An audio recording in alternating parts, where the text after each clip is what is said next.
Saludos a todos los que nos ven desde las diversas plataformas. Mi nombre es Esther Mobilia, bienvenidos a otra edición de Diálogos de Consenso, el podcast de la Escuela de Estudios Internacionales. Para mí es un placer estar con ustedes en esta nuestra nueva sesión y tenemos un invitado de lujo, el profesor Félix Arellano, una institución de nuestra escuela y de nuestra facultad. Profesor Arellano es profesor titular de la Universidad Central de Venezuela, adscrito a la Facultad de Ciencias Económicas y Sociales y además de eso es el coordinador de la maestría en Relaciones Internacionales. Bueno, junto con ello, por supuesto, profesor de la Cátedra de Teorías de Relaciones Internacionales, su jefe de hecho. Es de verdad un placer inmenso tenerlo aquí con nosotros, profe, en este podcast y por supuesto vamos a hablar de temas de agenda internacional. Esa es la idea. Muy positivo tu iniciativa, tu actividad. Creo que el tema internacional es cada día más relevante. Yo normalmente tiendo a hablar hoy día de lo local, porque es que lo global y lo local están cada vez más íntimamente vinculados. Quien tenía alguna duda, pues tuvo que vivir el COVID. Absolutamente. Y ver cómo el mundo quedó paralizado, cómo el mundo es menos que un pañuelo, y la interrelación, la interdependencia es un tema fundamental. De tal manera que las relaciones internacionales tienen que ver con todas las profesiones y con el diario vivir, con la vida cotidiana. Absolutamente. No podría yo estar más de acuerdo con esto, sin duda, porque creo que una de las destrezas que potencia esta carrera es la capacidad para hacer esas interconexiones, ¿no? No quedarse solamente dentro de lo que es, por ejemplo, la dimensión política o la dimensión económica, sino ver el proceso de una manera mucho más amplia que permite pues ver las diversas aristas. En el posgrado lo estamos viviendo. El posgrado de Relaciones Internacionales se ha orientado mucho a profesiones no internacionalistas, fundamentalmente periodistas, abogados, administradores e incluso del sector salud. Porque bueno, lo hablamos hace unos segundos, el mundo está interconectado, es interdependiente, y esas dinámicas que hay en el mundo que se han ido forjando, que son cambiantes, estoy pensando, por ejemplo, el orden internacional liberal, el multilateralismo, bueno, de eso hay que tener idea, hay que saber cómo funciona, si yo estoy en una actividad de una función local, en una alcaldía, en una empresa que quiere crecer, entonces la dinámica mundial, ahora que el tema arancelario está en la palestra permanente, claro, los economistas manejan, los licenciados en ciencias fiscales y temas aduaneros, pero los internacionalistas y todas las profesiones quieren conocer un poco más cómo es esa dinámica, cómo operar en ella, cómo ser más eficientes en un mundo que es muy complejo porque es cambiante, es dinámico. Absolutamente, y precisamente es tan cambiante que uno intenta estudiar, conocer, ampliar sus conocimientos acerca de las diversas coyunturas, los diversos temas de actualidad y te das cuenta que estando un día fuera del acceso a noticias, en algunas dinámicas y con algunas particularidades, las situaciones pueden incluso cambiar profundamente porque además tenemos los cisnes negros. Tipo el COVID. El cisne negro puede implicar transformaciones profundas. Y vivimos tendencias, esta aspiración desde el mundo académico, científico, de tratar de establecer estructuras, patrones estables, es muy difícil en la dinámica internacional. Son muchos actores, muchos temas, porque la agenda internacional, que originalmente tú sabes, porque en historia se ve, tú que trabajas el mundo de la historia en profundidad, originalmente se concentró muy en temas políticos, de seguridad, militares. Bueno, después de la Segunda Guerra Mundial es una agenda completamente diversa, es la agenda liberal, es la agenda de la sociedad civil. Pareciera que estamos cambiando, ¿no? Es la sensación que transmite esta tendencia conservadora. Bueno, pero yo creo que las sociedades no van a permitir perder espacios. Espacios de libertad, espacios institucionales. Yo creo que vamos a vivir tiempos complejos en todos los espacios, los está viviendo en estos momentos el Vaticano. Creo que hoy se están reuniendo los cardenales para el cónclave y ahí están enfrentados con estas tendencias del mundo, unas tendencias que quieren un mundo más tranquilo, más conservador, con los valores tradicionales, pero ese mundo ha cambiado. Después de la Segunda Guerra Mundial para acá, ese mundo ha cambiado, es de valores diversos, es de heterogeneidad, y lo fundamental es encontrar el respeto entre todos, la convivencia entre todos. Creo que así llamas este programa, ¿no? Lo llamas diálogos de consenso, esa es la idea. Los equilibrios, los consensos, el respeto. Correcto. Y bueno, en ese respeto está saber convivir juntos, porque evidentemente conviviendo juntos se pueden crear espacios de mayor prosperidad, de respeto a la dignidad humana. Entonces querer retroceder porque aquellos tiempos creíamos que eran mejores, no es factible y lo que estamos es agravando la situación. Creo que hay que promover es convivencia, es diálogo, es tolerancia, es el respeto.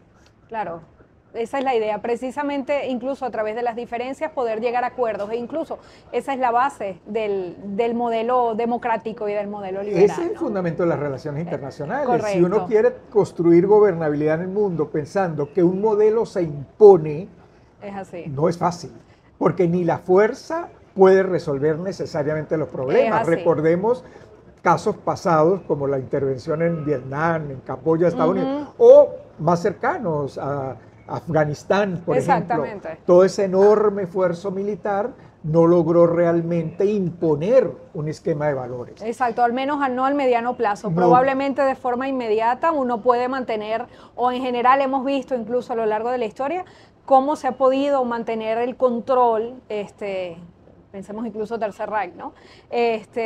Pero a mediano plazo nos damos cuenta que si no hay consenso, no hay cooperación, en general el proyecto no avanza. Y a mí me preocupa de estas tendencias conservadoras, particularmente en el caso de Donald Trump, que busca aislarse, que empieza a eliminar los programas de cooperación internacional, que son fundamentales en el mundo, y bueno, va perdiendo espacio que están ocupando esquemas autoritarios radicales desde otra perspectiva. Correcto. Por ejemplo, en el caso de Afganistán, no logró hacer cambios significativos en la sociedad.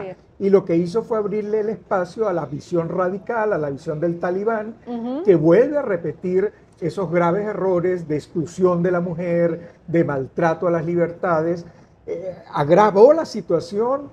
Ahora no está trabajando para promover esa necesidad de sociedad civil. Yo creo que es clave cultivar la sociedad civil, cultivar los valores de libertad, y me parece que aislándose Estados Unidos de Occidente no es el camino más indicado porque le abre la puerta con más facilidad a los modelos autoritarios más radicales. No sería la primera vez que pasa. Obvio, sí. Es la tendencia que encontramos en Estados Unidos, tú eso lo manejas muy bien, del aislacionismo y la visión internacional más cercana al Partido Demócrata y la aislacionista más cercana al republicano. Sí, ¿no? El reto precisamente de lo que representó la Primera Guerra Mundial, estas posiciones pacifistas o que abiertamente no buscaban llevar adelante una confrontación directa con otros estados, recordando precisamente lo que implicó ese conflicto entre el año 14 y el año 18 del siglo XX. Y claro, durante la década de los 30, cuando los vemos en clases de historia, pues evidentemente lo vemos desde una perspectiva mucho más amplia y con el valor que nos da el tiempo.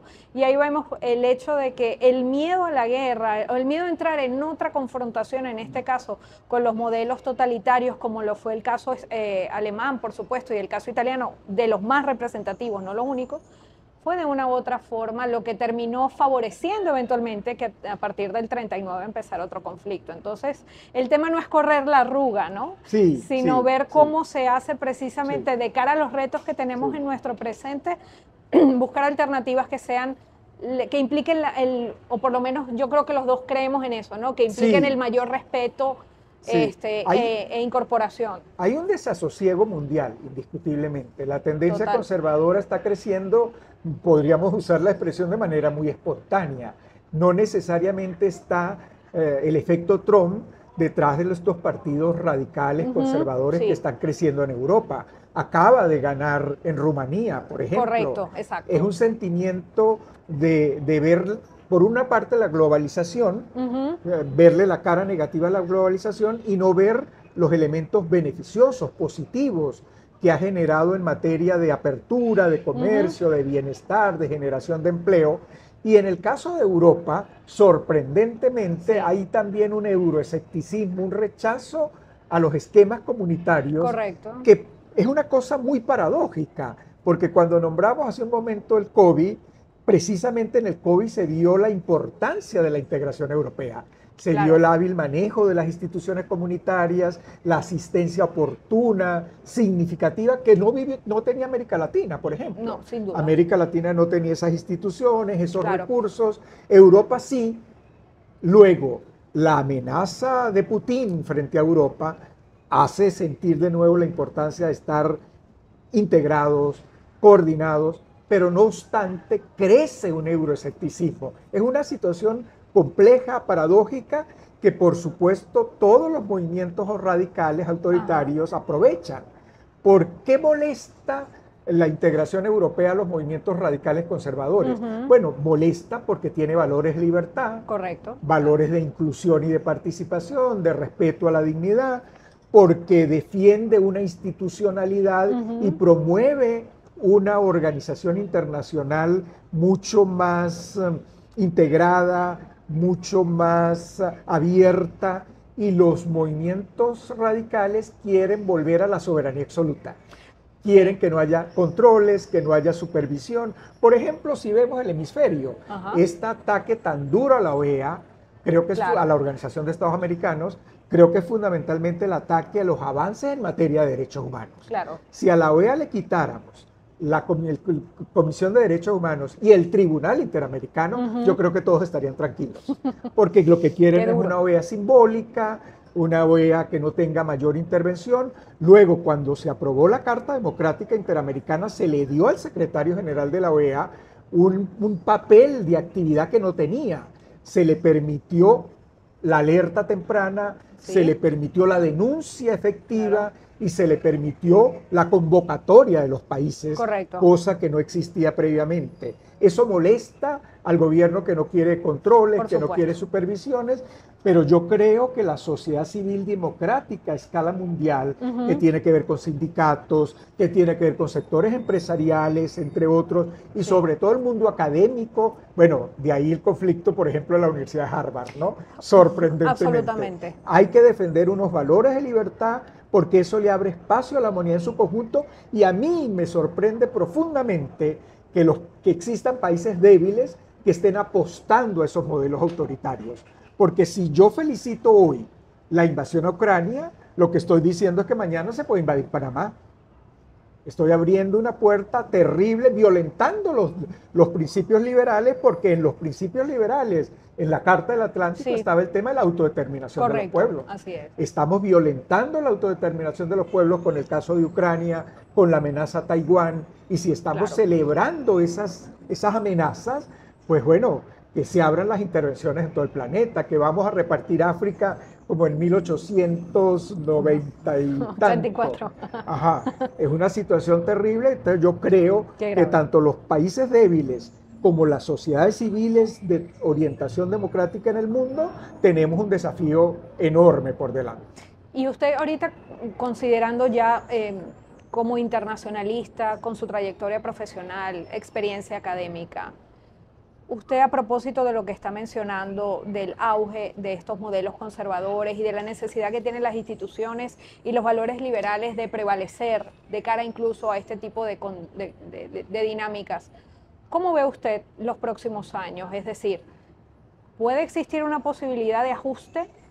¿Se va a romper ese equilibrio o se va a continuar afectando ese equilibrio? ¿Usted ve realmente que ese modelo liberal pueda sortear la tormenta? Mira, yo creo que en el más corto plazo la tendencia es a fortalecer las visiones conservadoras. Y tengo la impresión que esas visiones conservadoras, que no están planteando soluciones efectivas, sino soluciones mágicas, cuando Donald Trump le promete a los Estados Unidos volver al pasado, a un pasado glorioso, productivo, industrial, está mintiendo. Porque la economía mundial ha cambiado, porque las cadenas globales de valor existen, porque no se pueden desaparecer de la noche a la mañana. No le está diciendo temas delicados a su población, porque seguramente si se los dice pierde el voto. No le está diciendo que es una población despilfarradora, que consume excesivamente, que no tiene una disciplina de trabajo, que tiene que incrementar productividad, competitividad del país para poder enfrentar Asia, por ejemplo. Eso es patrones de funcionamiento de sociedades organizadas, trabajadoras, disciplinadas, de consumo moderado, entre otros. Si no se le dice eso a la población norteamericana y se le promete que va a volver al pasado, no hay manera de hacerlo. Cuando esa población sienta en poco tiempo que los precios suben, que la inflación crece, que no hay realmente empleo, que por el contrario pudiera venir fases recesivas, ya se siente. Claro. Empresas que tienen que cerrar por lo costoso de los insumos, por la falta de mano de obra para trabajar. El presidente aspira que por decreto, con represión, pueda resolver los problemas. No se resuelve.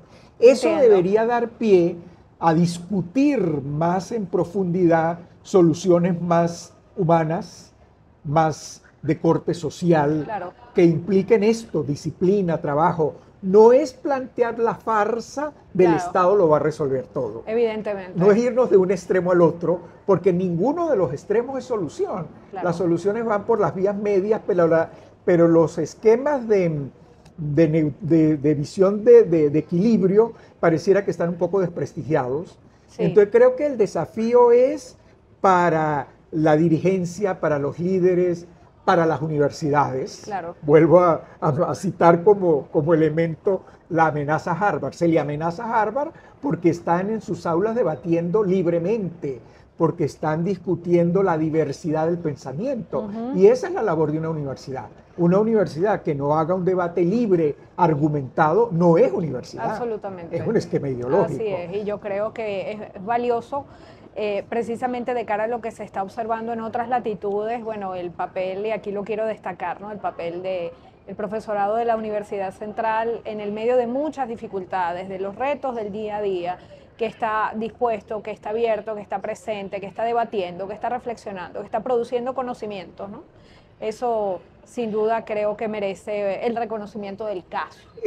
Las universidades en general, y la Central de Venezuela, es un espacio fundamental, porque hoy podríamos decir, bueno, pero ya no hay necesidad de universidad, todo lo tengo en mi teléfono, me llegan los libros, me llega...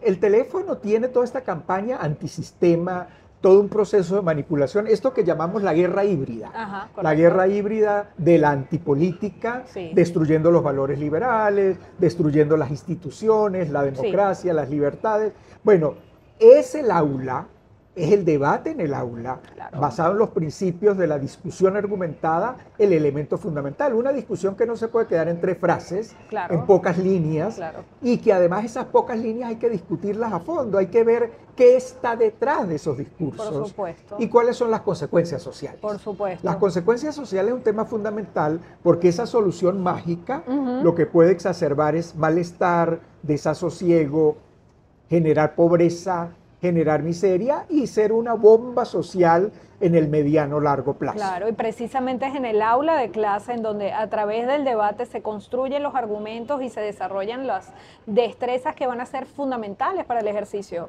Absolutamente. Futuro. Los medios de comunicación tienen esa tarea como principio fundamental, pero ahora se encuentran con un consumidor que quiere leer poco, que quiere más figuritas que debate. Así es. Y en consecuencia, para no perder clientes, pues empiezan a debilitar su papel pedagógico. Nosotros estamos aquí no para enseñar a memorizar, ¿no? Sino para básicamente desarrollar herramientas para que luego en el campo profesional la persona pueda resolver los retos que tiene por delante por sí solo. Con todos los cambios que hagamos de técnicas, enseñanza, etcétera, siempre va a ser clave la labor de generar una mentalidad crítica, de análisis crítico y creativa, que están íntimamente vinculados.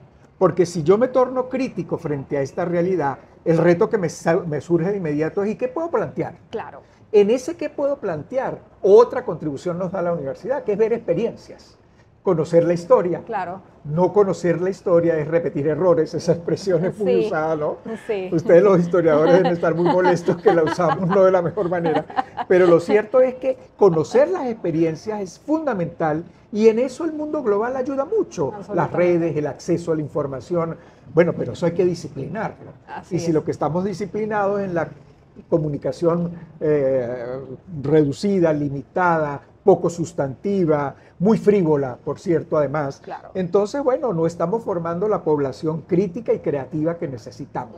Las nuevas tecnologías son un medio, no van a desplazar esa capacidad. La inteligencia artificial es un instrumento muy útil en el aula, muy útil para tener información, profundizar en la información, tenerla lo más rápido posible, pero hay que discutirla.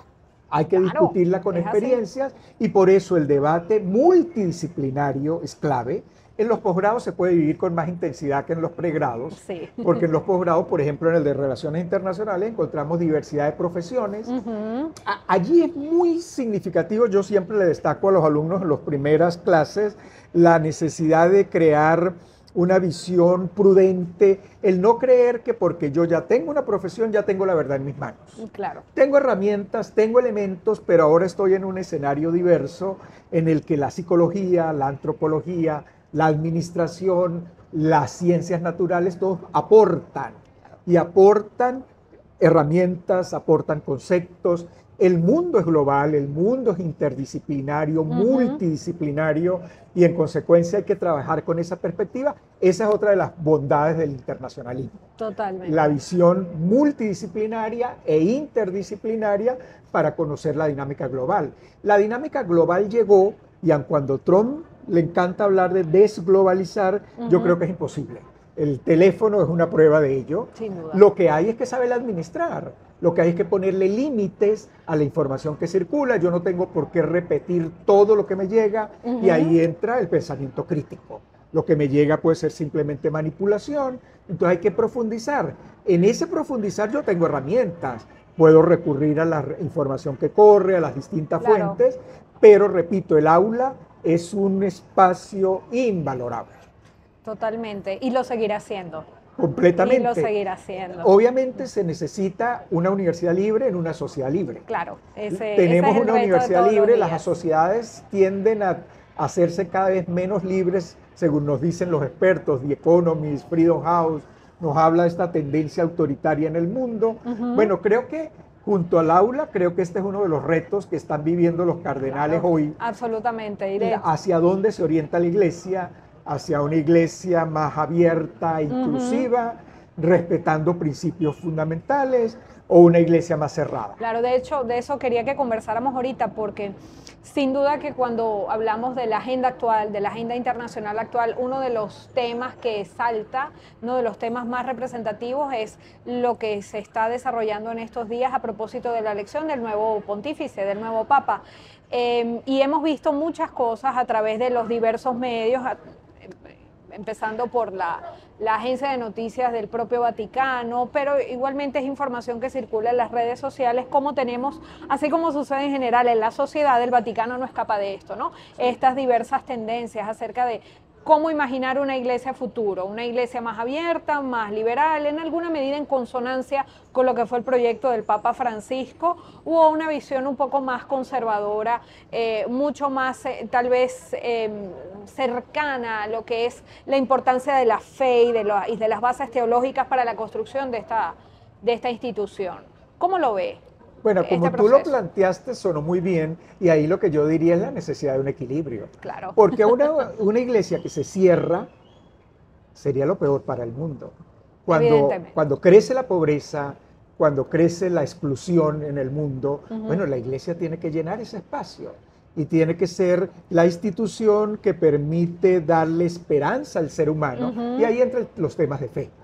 Claro. Eso es fundamental, una iglesia que tiene valores que tienen que ver con dignidad humana, con familia, eso es clave, pero tiene que ser una iglesia que se vincula a los sectores desposeídos porque están creciendo en el mundo, porque dejarlos solos es dejarlo a merced de las visiones autoritarias, de las visiones más perversas. Entonces creo que eso lo tiene que evaluar la iglesia. Creo que en ambos bandos, si se puede hablar, o en ambas tendencias, tiene que haber puntos de moderación y encontrar esos puntos de equilibrio. Pero una iglesia cercana al mundo es fundamental en esta crisis que estamos viviendo. Una iglesia que se aísle de este mundo de pobreza y de exclusión sería terrible. Quedarían estos sectores, repito, a merced de los proyectos más oscuros de la humanidad. Sin duda. Y claro, Probablemente evidentemente en clases de historia es indudable que nosotros destaquemos el papel político que tiene el papado, ¿no? Sobre todo cuando hablamos de las coyunturas europeas, hablamos de los temas italianos en los siglos pasados, cómo el Papa se convierte y se consolida, por supuesto, ya desde el inicio de la Iglesia, como un actor político de peso.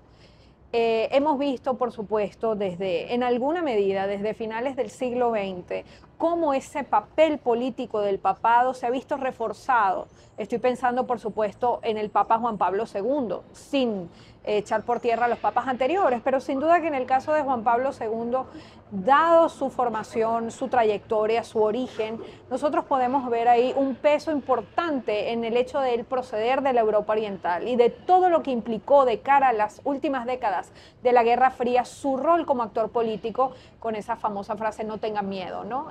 Lo que Correcto. fue Ese es un papa que se posiciona en las libertades. Absoluto, en un mundo claro, que necesitaba, hoy también lo sigue necesitando, luchar por las libertades, pero era destruir la farsa del bloque comunista, correcto, la represión y la perversidad del bloque comunista, y allí la Iglesia jugó a favor de las libertades. totalmente. Ahora tenemos una Iglesia más compleja porque seguimos en muchos espacios requiriendo promover la libertad, sí, pero también necesitamos la inclusión de sectores sociales. El mensaje cercano al más débil, al que está aislado, al que está solo. Y yo creo que ese papel lo tiene que jugar la Iglesia a escala mundial, y eso la fortalece. En la medida que otros movimientos religiosos, sin entrar en una guerra religiosa, se cierran con discursos radicales, estoy pensando en el Islam, sí, las visiones sunitas y chiitas enfrentadas, yo creo que allí quien asista al más débil, quien se acerque a los necesitados, en realidad, no solo en el discurso, en la práctica, con una labor social, con una labor de asistencia médica, de asistencia al desposeído, de alimento, de educación, eso consolida la posición de la Iglesia a escala mundial. Y eso es trabajo sobre todo en los sitios más débiles, más humildes, más pobres del planeta. Allí la Iglesia que tiene que jugar un rol muy activo. Eso no contradice el respeto y el fortalecimiento de la fe. Claro. Todo lo contrario. Claro, es que en alguna medida pensar en la institución de la Iglesia Católica por lo menos, lo pudiéramos ver desde dos dimensiones, lo que tiene que ver con el trabajo pastoral, de la ampliación del mensaje religioso, del acompañamiento a los desposeídos y todo lo que tiene que ver, por supuesto, con la gerencia en términos estratégicos de las acciones que se realizan en el marco de un mensaje de fe. Y por otro lado, evidentemente, el papel que tiene como actor político, claro, ya con las altas, estamos hablando desde el punto de vista de funciones de Estado, ¿no? Un papel fundamentalísimo también. Claro. Recordemos la foto reciente de Trump y Zelensky en unas sillitas humildes del Vaticano. Creo que es la mejor foto que se ha dado de Trump en los últimos tiempos. Excelente un Trump foto. Que se ve humano, un Trump que se inclina, que no da instrucciones, que no está en una silla brillante, en un pasillo solos. Creo que es una foto histórica, el fotógrafo debe estar en el cielo después de esa foto, muy importante, y ese es el papel de la Iglesia. El papel de la Iglesia no puede dejar de denunciar la represión, no puede dejar de denunciar la violación de los derechos humanos, no es el órgano de derechos humanos de las Naciones Unidas, es con la labor pastoral, es para promover la convivencia, la coexistencia, el respeto y los valores religiosos. La fe calma al ser humano, la fe es fundamental para calmar las angustias, las tendencias depresivas que tiene este mundo social, pero también tiene un papel político, el papel político de promover el diálogo. Claro. Eso es parte de su labor natural. Entonces no podemos hablar de que hay dos tendencias que se enfrentan. Lo que necesitamos es un papa, unos cardenales que entiendan que su labor es múltiple, que su labor es enorme y que tiene que tener prioridad a los más débiles porque más nadie los apoya. Así es, y esa sin duda. Es en parte su función fundamental. Sin duda. De tal manera esperemos que la sabiduría y la asistencia de Dios apoye esos 133 Amén. Cardenales para que seleccionen un individuo que promueva paz en el mundo y que no exacerbe el clima de violencia, exclusión que estamos viviendo. Muy bien dicho, profe, de verdad, amén para ellos. Y a propósito de su comentario que me parece muy pertinente sobre ese encuentro entre el presidente Trump y el presidente Zelensky en el Vaticano, y ya de cara a lo que es este conflicto que tiene varios años en desarrollo, quisiera preguntarle brevemente, ¿cómo ve usted esa potencial paz entre Rusia y Ucrania? ¿Cuál cree usted que sería Yo pensé que esa iba a ser la gran labor de Trump, tratar de hacerle entender a Putin que se puede ganar más creando algún esquema de suma variable, dirían en las teorías de los juegos, ¿no? Sí. En la que no se va a quedar con el territorio, pero Correcto. se pueden compartir beneficios. Correcto.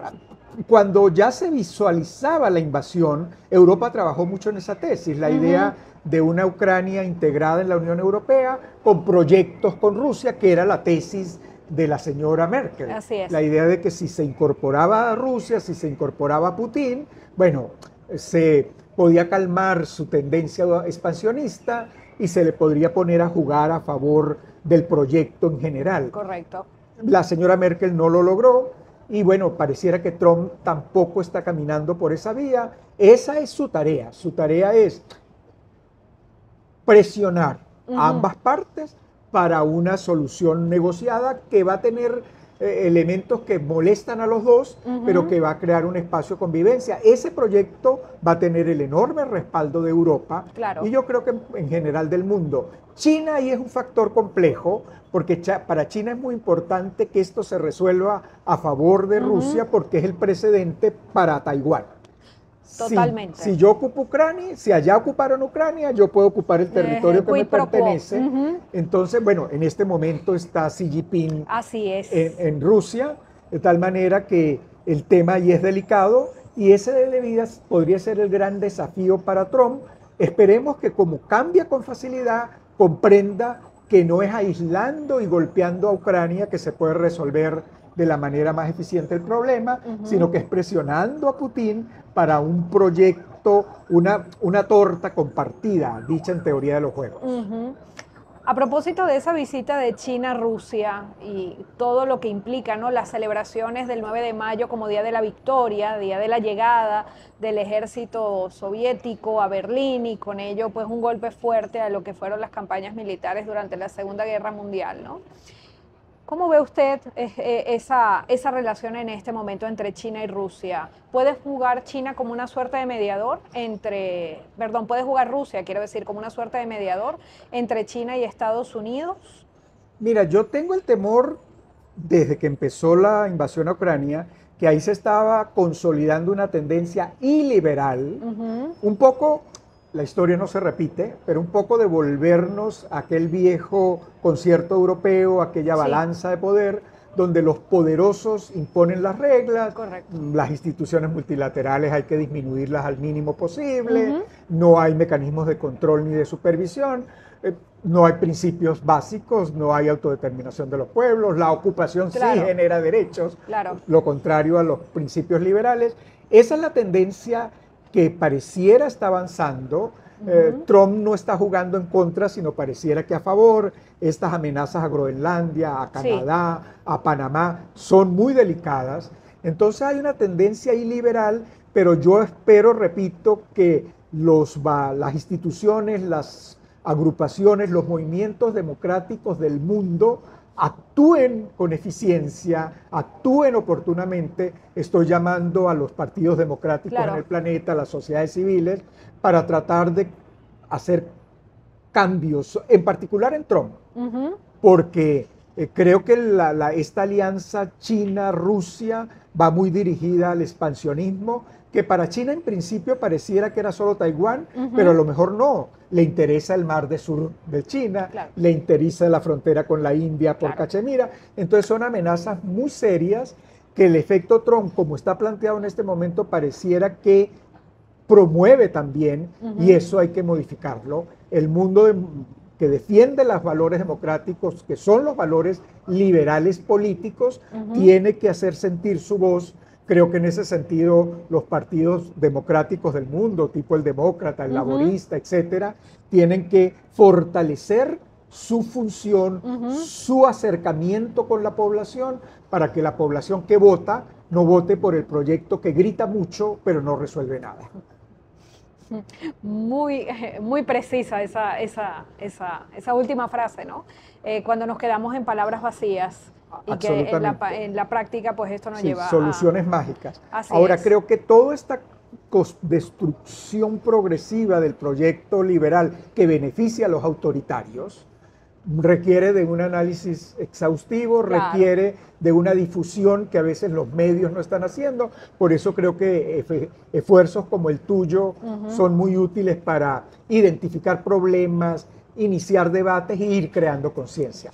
Pero creo que el tiempo no nos da para profundizar en este modelo y en el ascenso del proyecto iliberal que podríamos trabajar en otra oportunidad. Sin duda. Ya para cerrar, profesor, ¿qué le diría a nuestro público que en alguna medida, si bien tenemos estudiantes de la escuela, tenemos gente, público diverso, tenemos una gran cantidad de egresados que nos han escrito, nos han comentado acerca de lo interesante y lo amplio, lo significativo que puede ser este tipo de podcast? ¿Qué le diría a esos futuros profesionales y a los profesionales en ejercicio en el área de relaciones internacionales de cara al mundo que estamos viviendo? Yo les diría que juegan un papel clave, que estas generaciones, indiferente de su edad, tienen en sus manos reconstruir libertades a escala mundial y en muchos países en particular.